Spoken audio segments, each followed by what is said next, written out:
mbokk yi ñu ngi seetaan ma amaat mbégte lool dikkaat ak yéen fas yéene digtal xibaaru météo yi tey ji ci àllarba ji di ci gën a fës ci xibaaru météo yooyu mooy tàngoor woo xamante ni mi ngi fi ba tey mais tàngoor woo xam ne gën naa fës ci digg réew mi côté waaxi Ndakaaru jàpp Thiès foofu boo xoolee moo xaw a gën a féexandi tuuti mais ba tey nag digg réew mi tàngaay bi nga xam ne amoon na xaw naa wàññeeku tuuti parce que ñeent fukki millimètres di degré daanaka amuñu ko ci bët gànnaar bi lañ koy am tuuti ak côté penku réew mi ñu xool nataal niir yi ci Afrique sowu jant lu mu ñuy jox ay niir yu xaw a yem la ñu am daanaka asamaan si Sénégal daanaka niir yi bëriwul bu baax jant bi na fenk bu baax ci bëccëg gi loolu nag terool ba tey ngelaw li nga xam day upp commencé indi taw mi ngi fi ba tey ci bët saalum bi donte ne amuñu ay taw ci fan yi mais nag guusaay bi commencé na yéeg ndànk-ndànk ci bët saalum réew mi ci digg réew mi nag foofu guusaay bi daanaka bëriwu fa tey ji ci guddi jëm ci ëllëg ñu xool tàngooru guddi gi nu muy demee tàngoor laay wax sax parce que boo xoolee penku réew mi ndax na xaw a tàng tuuti poté Ndakaaru nag na am ñaar fukki degré juróom moom ak Mbuur ak fële ca Thiès ñaar fukki degré ñett ñaar fukki degré juróom ñu am ko fële ca Ndar bu ñu demee ba ci digg réew mi nag wan ak bët saalum réew mi côté Casamance ñaar fukki degré juróom la ñu am ci côté Ziguinchor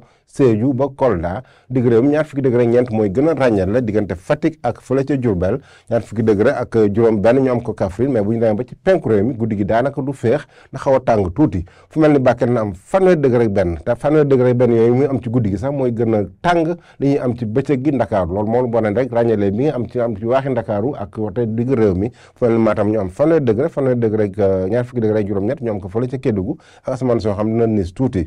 ñu demee ba ci bëccëg nag ñu xool bëccëgu alxames bi nu muy demee bëccëgu alxames ba Ndakaaru na xaw a yokk tuuti tàngoor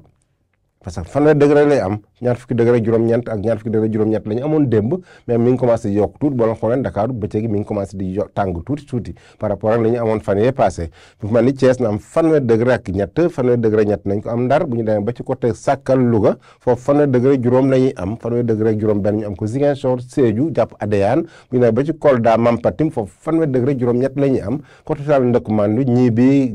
Géewul ak fële ca Ngodiba foofu ñeent fukki degré ñaar la ñu am foofu mën a xaw a tàng tuuti maanaam diggante Ndukumaan na tàng ak penku réew mi fu mel ni Podor ak Matam ak Bakel foofu mooy gën a tàng li ci des yëpp ñeent fukki degré ak lu tegal la ñuy am penku réew mi nag diggante Tambacounda ba jëm Koumpentoum Saraya fële ca Kédougou foofu tamit na am fanweeri degré ñett ba fanweeri degré juróom ak Kédougou ñu mën fa am ay taw yu xaw a yem ci bëccëgu suba gi li ci des yëpp nag asamaan su nis la ñuy am asamaan soo xam par yenn saa jant bi ak niir yi di ko joxante ndànk-ndànk donc mbokk yi bu ñu ko tënkee tàngoor ci digg réew mi xaw naa wàññeeku tuuti mais penku bi ak lu pel ni côté bët gànnaar fi diggante Matam Bakel jàpp Podor foofu ñeent fukki degré ak lu tegal la ñuy am Ndoukoumane naanam Kaffrine foofu mooy gën a jël raw gàddu parce que foofu na am ñeent fukki degré ak ñaar donc mbokk yi loolu la ñu indi loon tey mais bu leen fàtte dem suñu plateforme pour ay information yoo xam ne dañ ko yeesalaat bu baax ñu leen jox dig daje ba suba ak jàmm wasalaam